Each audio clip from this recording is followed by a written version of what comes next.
akibat perbuatan maksiat itu akan dirasakan oleh orang yang melakukannya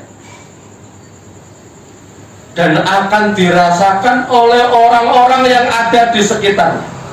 Kalau seorang guru, seorang kiai, seorang ustadz terbiasa melakukan perbuatan maksiat, sadar tidak sadar perbuatan maksiat itu akan memberikan pengaruh bahkan kepada murid-muridnya. Assalamualaikum warahmatullahi wabarakatuh.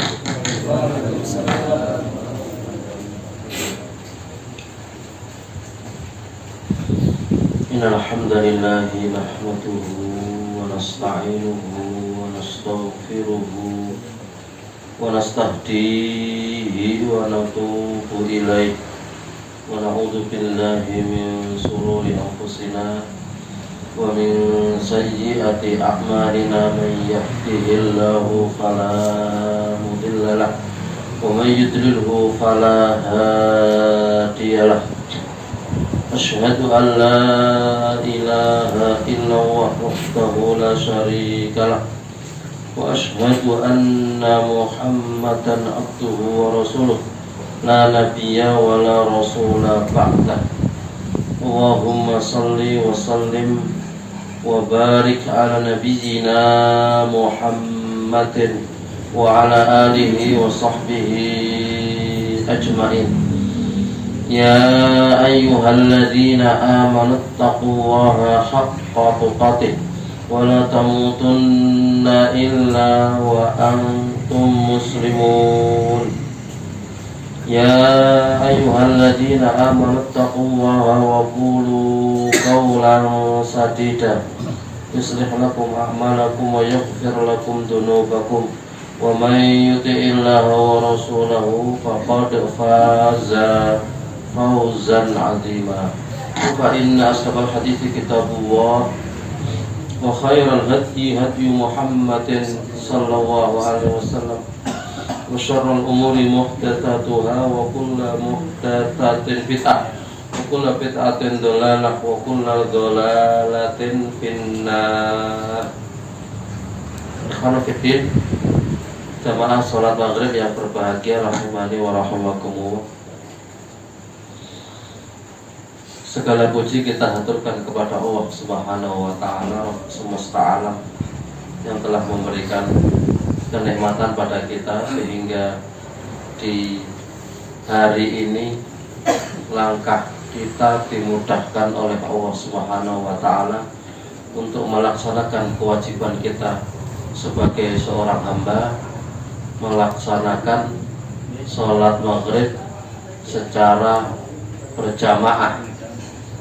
Dan kita lanjutkan dengan belajar agama, taklim, yang mudah-mudahan ilmu yang kita dapatkan memberikan pengaruh kepada tingkah laku dan perbuatan kita sehari-hari, menjadikan diri kita semakin tunduk, patuh, dan semakin khasyah, semakin takut kepada Allah Subhanahu wa Ta'ala. Salawat beriring salam semoga tetap tercurah pada junjungan kita Nabi Muhammad sallallahu alaihi wasallam, keluarganya, sahabatnya, dan orang-orang yang senantiasa mengikuti ajarannya sampai hari kiamat. Di beberapa pertemuan yang akan datang, kita akan mengkaji kitab yang ditulis oleh Imam Ibnu Qayyim Al-Jauziyah. Nama kitabnya Ad-Da'u wad-Dawa. Di sub pembahasan Al-Atharu Al-Qabihatu Lil Ma'asi. Al-Athar, akibat-akibat, bekas-bekas yang ditimbulkan, yang adalah akibat itu keburukan lil ma'asi, bagi setiap perbuatan maksiat. Walil ma'asi, dan untuk perbuatan maksiat, minal atharil qabihati, itu ada akibat-akibat buruknya, al madmumati, yang tercela, yang memberikan bahaya kepada hati, wal badan, memberikan bahaya kepada badan, fit dunya, di dunia, wal akhirah, dan di akhirat, ma la ya'lamuhu, sesuatu yang tidak diketahui, illallah, kecuali hanya Allah Subhanahu wa ta'ala. Faminha, di antara sebab atau akibat buruk yang ditimbulkan oleh perbuatan maksiat, hirmanul ilmi, terhalanginya seseorang dari ilmu. Fa innal ilma nurun, karena sesungguhnya ilmu itu cahaya, yaqdifuhu wa fil qalbi, yang Allah tanamkan di dalam hati. Wal ma'siyatu, dan perbuatan maksiat, tutfi'u, itu mematikan, dzalikan nura, cahaya tersebut. Walamma tatkala jalasa, duduk atau bermajlis, al imamus syafi'i, Imam Syafi'i, beliau lahir tahun 150 Hijriah dan wafatnya tahun 204 Hijriah. Baina yadai Malikin, di hadapan Imam Malik, maksudnya Imam Malik bin Anas. Beliau wafat tahun 179 Hijriah dan lahirnya tahun 93 Hijriah, Imam Malik. Wa qara'a alaihi, dan Imam Syafi'i membacakan apa yang ia dengarkan dari Imam Malik kepada Imam Malik. A'jabahu, apa yang disampaikan oleh Imam Syafi'i, a'jabahu, itu membuat ta'ajub. Maro'a, karena beliau Imam Malik melihat, min fauri fatonati, dari kecepatan dan kecerdasannya, kecepatan dalam menangkap ilmu maksudnya, wa kamali fahmihi, dan melihat pada kesempurnaan dalam pemahamannya. Faqala, maka berkata Imam Malik kepada Imam Syafi'i, ini sesungguhnya aku, ara, itu melihat, Allah, bahwa Allah qad alqa, telah memberikan, ala qalbika, atas hatimu, hai Imam Syafi'i, hai Syafi'i, nuron, itu cahaya. Fala, maka jangan sekali-kali, tutfi'uhu, kau matikan cahaya itu, bidulmatil maksiyati, dengan gelapnya maksiat. Waqala, dan berkata, ini sudah dalam keterangan yang lain. Waqala, dan berkata, Asy-Syafi'iyu, Imam Syafi'i, rahimahullahu, semoga Allah merahmati beliau, syakautu, telah mengadu, siapa aku, ila waqi'in, kepada Imam Waqi', su'a hifdi, tentang buruknya hafalanku, fa arsyadani, dan memberikan irsadat. Siapa yang memberikan irsadat? Imam Waqi', ni, kepadaku, ila tarkil ma'asi, untuk meninggalkan maksiat. Waqala, dan beliau mengatakan, bi annal ilma, sesungguhnya ilmu, fadlun, itu keutamaan, wa fadlullah, dan keutamaan Allah, la yu'tahu, itu tidak diberikan, asi kepada orang yang bermaksiat. Akibat perbuatan maksiat itu akan dirasakan oleh orang yang melakukannya dan akan dirasakan oleh orang-orang yang ada di sekitarnya. Kalau seorang guru, seorang kiai, seorang ustadz terbiasa melakukan perbuatan maksiat, sadar tidak sadar perbuatan maksiat itu akan memberikan pengaruh bahkan kepada murid-muridnya. Astagfirullahaladzim. Ya kalau seorang guru itu terbiasa melihat tontonan-tontonan yang haram, televisi itu menjadi hidangan yang tidak bisa terpisahkan hampir-hampir di setiap rumah. 15 tahun yang lalu.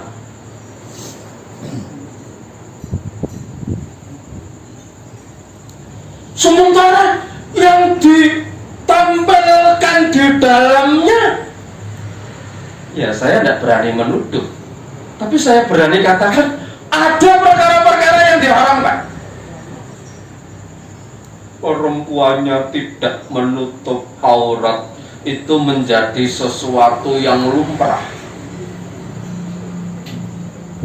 Nah, kalau ada seorang guru, seorang kiai, seorang ustadz terbiasa menikmati sesuatu yang haram itu, maka sadar tidak sadar akan memberikan pengaruh kepada orang yang melakukannya dan kepada anak didiknya. Dan itu berlaku sebaliknya.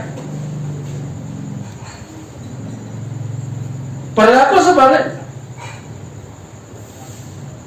Walaupun secara pertanggungjawaban di akhirat bahwa setiap orang bertanggung jawab dengan apa yang dilakukan sendiri di hadapan Allah Subhanahu wa Ta'ala. Tapi ketika seorang pendidik melakukan itu, bahkan sadar melakukannya, bagaimana dia akan berani mengatakan kepada anak didiknya kalau ini adalah sesuatu yang tidak boleh, ini adalah sesuatu yang haram, sementara dia terang-terangan menikmati perbuatan dosa tersebut? Astagfirullahaladzim. Ustaz, tapi kan pas di nonton televisi itu kan kadang-kadang isinya ada pengajian. Alhamdulillah, itu ibaratnya madu. Ustaz, mayoritas isinya pengajian. Alhamdulillah, madu. Tapi di sela-sela pengajian itu ada iklan. Iklannya motor Yamaha zaman itu, motor King. Tapi senumpai, astagfirullahaladzim, itu yang ditampilkan perempuan. Ya ketok. Berarti apa itu? Racun. Sekarang madu segelas kurang sedikit ditambahi racun sesendok. Gelem ora? Saya ngerti loh ya? Halo? Kok ketoknya dorawani jawab? Ini madunya 2/3, racunnya 1/3 saja. Kan dominan madunya, tapi ada yang racunnya. Itu mundur ya. Itu mundur ya. Nah, bagaimana kalau sebuah acara itu, mohon maaf, madunya secendok, racunnya segelas?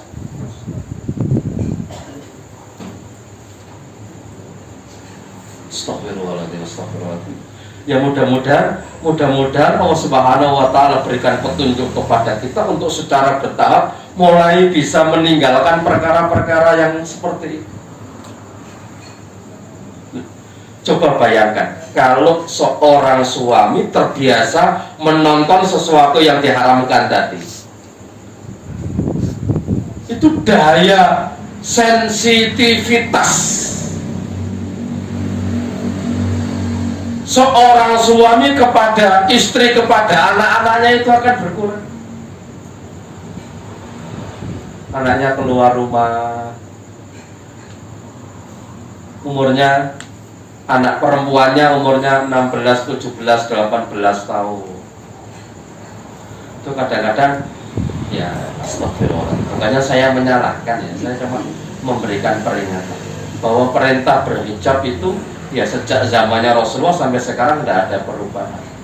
Bahwa tata cara berhijab itu sudah disampaikan oleh syariat dan dari dulu sampai sekarang tidak ada perbedaan. Tapi banyak kan astagfirullah, pakai celananya ketat, pakai bajunya ketat, kemudian pakai kerudungnya diikatkan di leher, sampai ada yang pernah saya dengarkan itu namanya kerudung bunuh diri.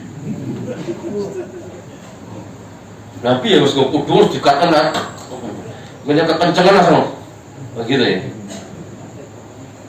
Itu bisa jadi seorang bapak akan keluh lidahnya untuk mengingatkan putrinya karena bapaknya biasa nonton, biasa melihat sesuatu yang diharamkan. Apalagi ketika menyaksikan bersama dengan anak perempuannya, bersama dengan istrinya. Itu pelo itu.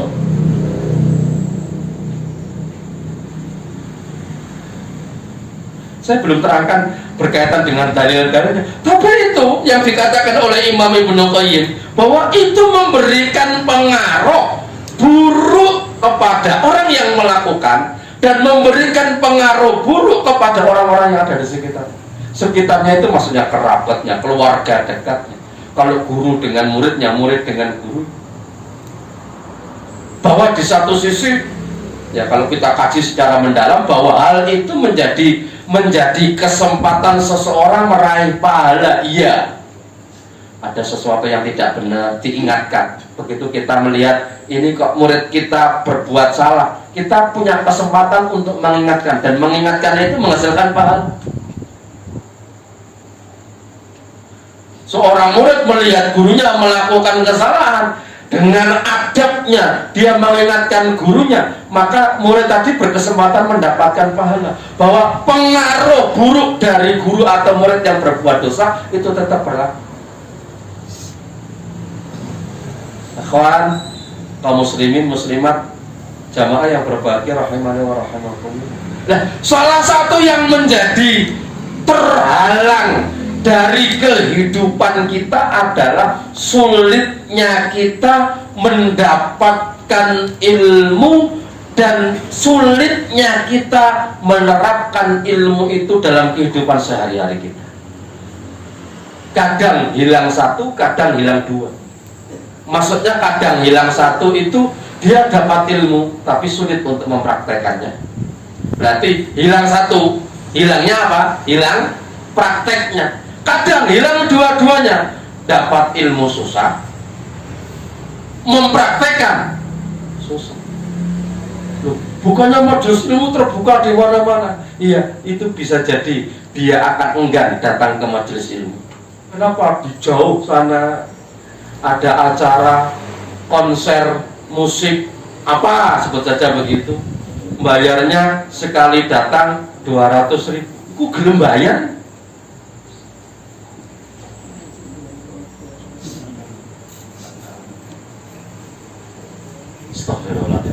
Maka saya perlu ingatkan, nasihati pada diri saya pribadi khususnya dan kepada kita semua. Bisa jadi dia enggan untuk datang ke majelis ilmu, atau yang kedua datang ke majelis ilmu tapi tidak mendapatkan apa-apa. Kenapa? Terganggu akibat perbuatan maksiat yang sudah dilakukannya. Dan saya ingatkan, ini perbuatan maksiat yang sudah mulai mengakar pada diri seseorang. Bahwa manusia tidak akan lepas dari perbuatan dosa dan maksiat. Kullu bani Adam khata'un, setiap anak turun Adam pasti punya salah, punya dosa. Tapi oleh Rasulullah diingatkan, wa khairul khatta'ina at-tawwabun. Tapi sebaik-baik orang yang pernah salah itu mereka yang cepat-cepat tobat. Artinya kalau kita sadar begitu kita berbuat dosa, maka yang kita lakukan adalah melakukan semua sebab yang menjadikan kita mendapatkan ampunan.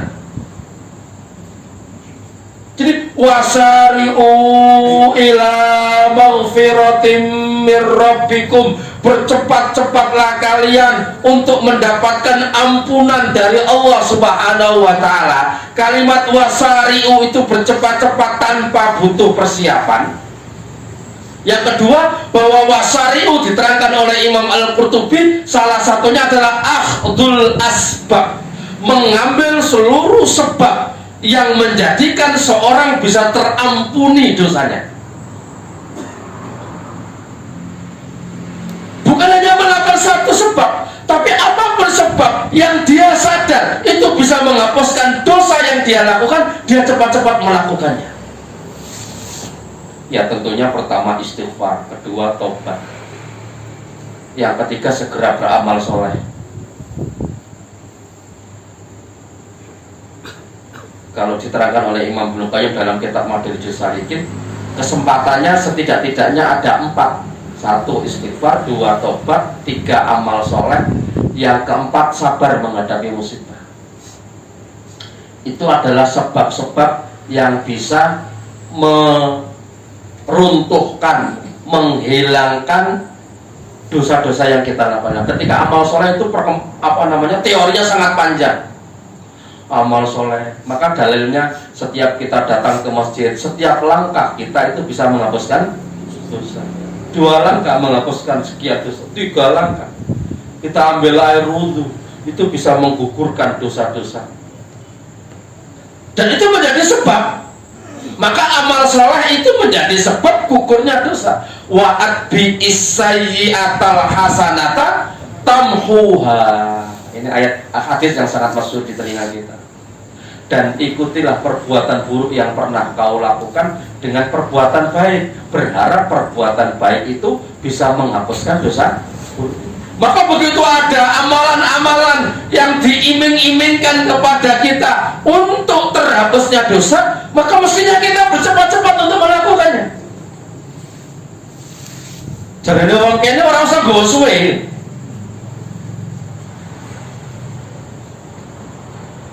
Ada siam Arafah, ada siam Asyura, itu menghapuskan dosa ya. Atau disebutkan dalam hadis, setiap bulan ke bulannya, pekan ke pekannya, dari waktu ke waktunya bisa menghapuskan dosa ketika seorang itu meninggalkan dosa-dosa besar. Jadi meninggalkan dosa besar itu termasuk perkara yang bisa menghapuskan dosa. Ramadan ila Ramadan, wal jum'ah ila jum'ah, wassalah ila sholah, tukaffiru allati qablaha idza ustunat ujtuni badil kafair atau kama qala sallallahu alaihi wasallam. Antara Ramadan ke Ramadan berikutnya, antara Jumat ke Jumat berikutnya, antara sholat ke sholat berikutnya, itu bisa menghapuskan dosa-dosa yang kita pernah lakukan apabila seorang itu menjauhi dosa-dosa besar. Termasuk dosa besar itu ghibah. Dan saya ingatkan, ini sudah saya sampaikan di mana saya lupa. Saya ingatkan. Setan tidak akan pernah tinggal diam melihat orang berkesempatan mendapatkan pahala besar.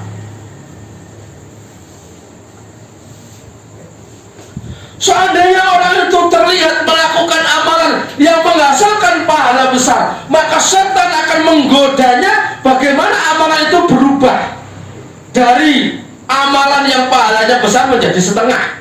Nek iso gentuk seprapate tok, nek iso ora entuk apa-apa, nek iso malah entuk dosa. Padahal yang dilakukan adalah kebaikan. Maka 208 dari surat Al-Baqarah kita diingatkan, termasuk ayat ke-21 dari surat ke-24 surat An-Nur, kita diingatkan, intinya la tattabi'u khutuwatis syaitan. Jangan engkau pernah ikuti langkah-langkahnya setan. Ketika kita berbicara ayat khutuwatis syaitan, langkah-langkah setan, Imam Ibnu Asyur dalam mentafsiri ayat ini setidaknya ada dua faedah besar. Jangan kau ikuti langkah-langkah setan. Kenapa? Langkah itu adalah jarak terpendek untuk sampai ke sebuah tujuan. Langkah satu, langkah dua, itu adalah jarak terpendek untuk kita sampai pada sebuah tujuan. Di situ hikmah. Kenapa Allah mengingatkan kita dengan kalimat khutuwat, itu kata jamak, langkah-langkah, karena setan akan selalu telaten dan tekun menggoda kita. Ya tadi, kalau kita pernah sampaikan, nek iso keluar daripada Islam.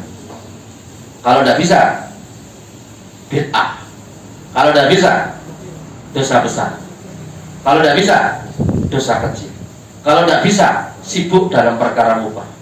Kalau tidak bisa, sibuk melakukan amalan sunnah tapi meninggalkan amalan yang lebih sunnah. Ya akhi, saya sampaikan, hatta taklim kita seperti ini, setan berusaha menggoda agar supaya orang itu tidak mendapatkan kemuliaan, pahala besar yang Allah siapkan bagi mereka yang melakukannya. Setan akan menggoda. Tidak ilmiahnya saya, ini tidak ilmiahnya saya, artinya mungkin guyon saya. Kadang-kadang mungkin di kalangan para umahat, para ibu, kalau saya makan pengajian di gelang 11 di gua kabeh. Nggak ilmiah loh ini ya. Yang tangan kanannya diisi 7, yang tangan kirinya diisi 4. Kenapa kok 7 dan 4? Pokoknya pengennya ngomong kayak ngono. Di tempat pengajian itu kering, apa gatel kabeh modal kerinjing, kata setan, lanjutkan sampai ada yang komen, pojokan langsung palsu itu dari pamer.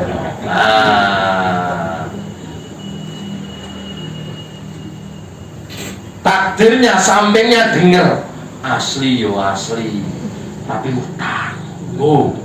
Lagi mulai lagi astagfirullah. Tapi kalau saya tambahkan, ini tidak ilmiahnya. Itu orang utang, duit aku bakal reti tukune. Asli, aku reti tukune. Tapi dia tuyul. Loh, tekan masuk. Wah, itu pahala ngaji itu kadang-kadang hilang. Di saat bersamaan dia melakukan perbuatan dosa besar ghibah. Baik banget. Makanya Islam ini keluar dari materi kita sedikit. Islam mengajarkan kepada kita bahwa kita dilarang untuk suudzon. Nyambung ya? Kita dilarang untuk suudzon. Tapi Islam mengajarkan kepada kita bahwa kita dilarang pula melakukan sesuatu yang membuat orang lain mudah suudzon. Nyambung enggak kalimat saya? Kita dilarang suudzon, tapi kita juga dilarang melakukan sesuatu yang menjadikan orang lain suudzon. Jadi setan itu begitu serius untuk menggoda kita. Serius, telaten, tekun. Yang kedua kata Imam Ibnu Asyur, setan itu bukan hanya sekedar serius, telaten, tekun menggoda kita, tapi setan tidak pernah puas dengan satu dosa yang sudah dilakukan oleh seseorang. Ketika seorang melakukan satu dosa, maka setan akan menggodanya agar melakukan dosa kedua. Bukannya setan, malah diwis dosa sama nama rasa digoda meneh. Tidak, langsung dibukakan kepadanya pintu dosa kedua. Begitu dua dosa sudah dilakukan, setan akan membuka pintu dosa ketiga.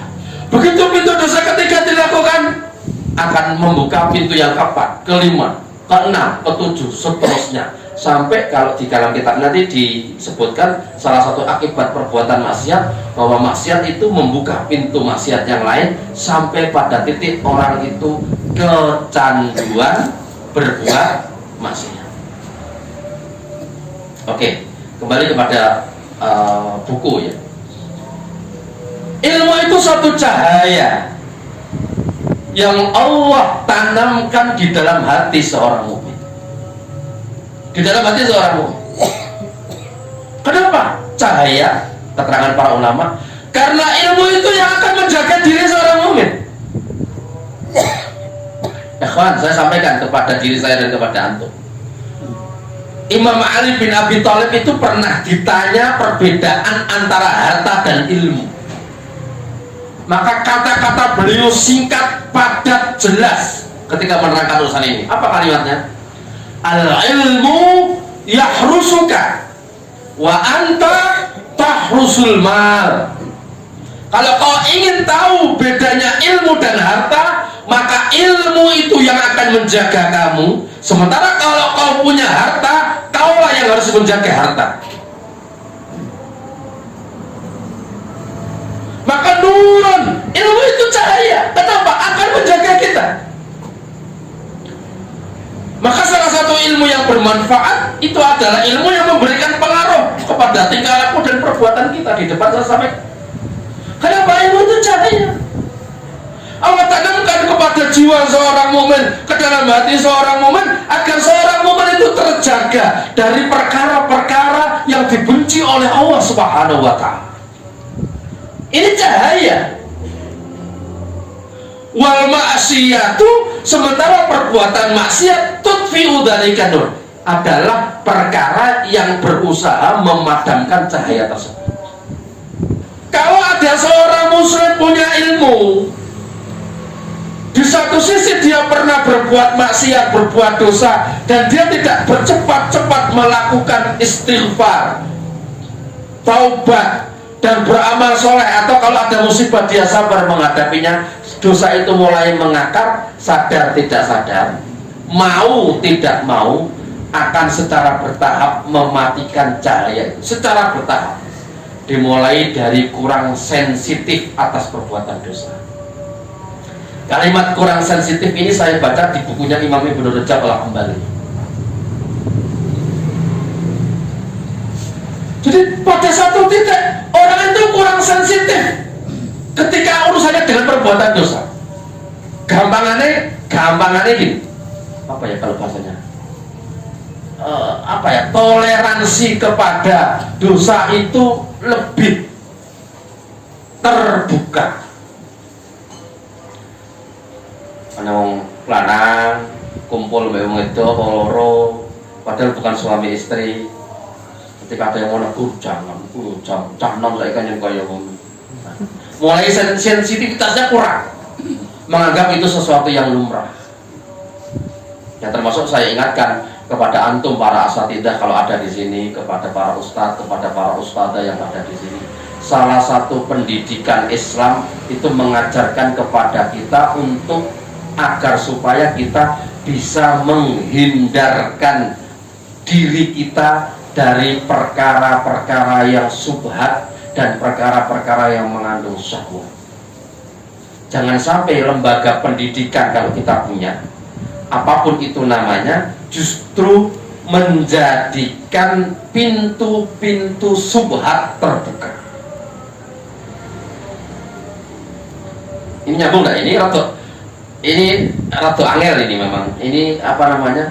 Saya sampaikan bahwa fungsi dari sebuah pendidikan Islam itu adalah menyingkap fitnah syahwat dan menyingkap fitnah syubhat. Syubhat itu perkara-perkara yang samar menjadi jelas hukumnya karena pendidikan, karena ilmu. Bukan sebaliknya, adanya pendidikan justru malah membuat perkara-perkara yang subhat. Itu kebalik. Contoh, mohon maaf, ya sederhananya mungkin seorang punya pondok pesantren atau sekolahan, putra putri dicampur.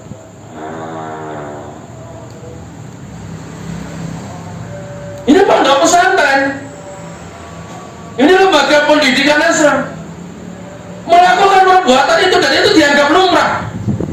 Dikhawatirkan ketika kita tidak muncul rasa tidak nyaman, bahkan naudzubillah yang muncul nyaman, berarti sensitivitas kita terhadap dosa itu sudah mulai berkurang. Bisa jadi lembaga yang kita miliki itu ada unsur-unsur yang mungkin perlu dikaji lebih dalam lagi.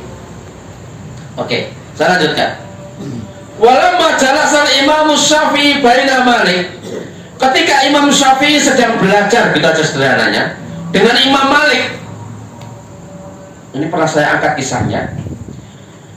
Imam Syafi'i ketika mendengarkan hadis-hadis dari Imam Malik, ketika membacakan kitabnya, nama kitabnya Al-Muwatta. Apa kata-kata Imam Malik diangkat oleh Imam Ibnu Qayyim ini? Inni arallah qad alqa ala qalbika nur. Nah, saya melihat Allah telah berikan cahaya di hatimu. Fala tutfi'uhu bil dulmatil maksiyati. Jangan pernah kau matikan cahaya itu dengan gelapnya maksiat. Artinya sadar atau tidak sadar bahwa perbuatan maksiat itu memberikan pengaruh kepada kita, termasuk sulitnya kita memahami agama, sulitnya kita untuk paham pada perkara-perkara agama, dan sulitnya kita mengamalkan perkara agama. Yang saya sampaikan tadi mungkin salah satu dari dua itu, mungkin dua-duanya. Mungkin orang dapat ilmunya tapi sulit mengamalkannya. Yang kedua, sulit mengamalkannya dan sulit memahaminya. Maka fakta sulit itu pernah diangkat oleh beliau secara khusus Imam Syafi'i. Kok tiba-tiba saya ngapal ini kok jadi angelmen. Ini kelebihan orang dahulu masa salaf. Begitu merasa ada sesuatu yang tidak biasa, cepat-cepat menemui guru. Ini penting. Kok aku rasanya biasa nih?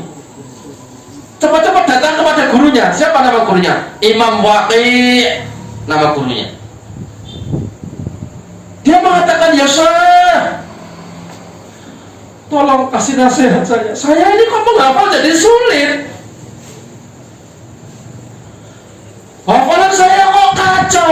Apa yang sudah saya hafalkan biasanya lancar, ini kok angel, menghafal baru susah. Fa'arsyadani ila tarkil ma'asi. Ternyata nasihatnya bukan kamu ulang-ulang nak ya, kamu coba lagi, sabar, mungkin itu ujian dari Allah, kamu sabar, kamu ulang-ulang terus, insya Allah. Bahwa seandainya nasihat yang keluar itu tidak salah, tapi Imam Waqi' sadar betul tentang faktor yang menjadikan seorang itu sulit menghafal, sulit, bahwa sekali lagi kecerdasan itu rezeki. Saya sampaikan ya, kecerdasan itu rezeki. Tidak semua orang diberi sama oleh Allah Subhanahu wa Ta'ala. Tapi saya ingatkan bahwa keseriusan seorang hamba untuk belajar agama itu adalah sesuatu yang bisa diusahakan oleh semuanya, yang cerdas atau yang kurang cerdas. Nyambung ya. Yang kedua, hasilnya, karena sekali lagi kita bukan dituntut untuk mendapatkan hasilnya, tapi yang dituntut kepada kita adalah melakukan sebabnya dengan sebab-sebab yang benar. Sama-sama kita belajar 1 jam, yang satu hafal 50 hadis, yang satu 2 hadis. Ya rezekinya itu. Karena yang satu oleh Allah kasih kecerdasan, yang satu oleh Allah kasih semangat belajarnya sama, waktunya sama, cuma satunya diberi oleh Allah Subhanahu wa Ta'ala yang berbeda. Maka akal, kemampuan berpikir, kemampuan dalam menangkap sesuatu itu berbeda. Tapi akan lebih parah lagi, kata Imam Waqi' kepada muridnya Imam Syafi'i, fa'arsyadani ila tarkil ma'asi. Beliau mengingatkan kepadaku agar aku menjauhi perbuatan maksiat. Jujur, ketika kita berbicara masalah ini, dan kita ketika pada saat bersamaan memiliki keseriusan untuk memahami agama, maka ini akan menjadikan sesuatu yang apa ya, kerasa gitu dia. Kalau bahasa orang gaulnya sekarang itu kayak ada rasa sesuatu gitu. Ini ada sesuatunya ini. Kok biasanya saya begini, kok ini enggak seperti biasanya, ini ada sesuatunya. Kalau mau dikoreksi apa sesuatunya? Maksiat. Cuma cerdas-cerdasnya kita untuk mengoreksi pada diri kita masing-masing, sebenarnya perbuatan apa, maksiat apa yang sudah dilaksanakan, sehingga Allah agak sedikit persulit kita untuk melakukan belajar agama. Bahkan nanti pada titiknya bukan hanya sekedar belajar agamanya, tapi mempraktekannya akan kesulitan.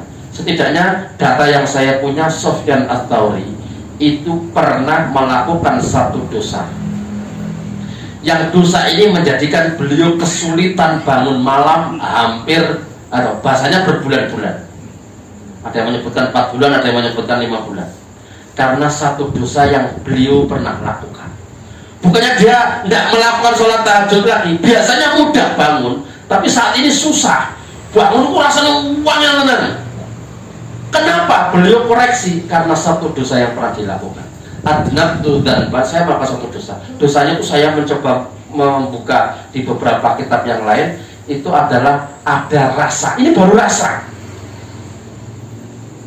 Orang yang ada di sampingnya ini berbuat riya. Padahal riya itu urusan dirinya dengan Allah Subhanahu wa Ta'ala. Tapi ketika dia rasa itu, dia muncul terus, dia merasa ini ada perbuatan dosa. Bahkan dia memberikan isyarat kepada yang lain bahwa dia ini riya. Nah, dosa itulah yang menjadikan beliau kesulitan sholat tahajud. Maka saya sampaikan, dosa itu bukan hanya sekedar memberikan pengaruh kepada mencari ilmunya, tetapi praktek ilmunya pun akan terpengaruh karena perbuatan dosa. Wallahu a'lam bishawab. Demikian yang bisa saya sampaikan. Kalimat-kalimat salah itu karena kudurnya saya, mohon dimaafkan. Benarnya datangnya dari Allah Subhanahu wa Ta'ala. Assalamualaikum warahmatullahi wabarakatuh.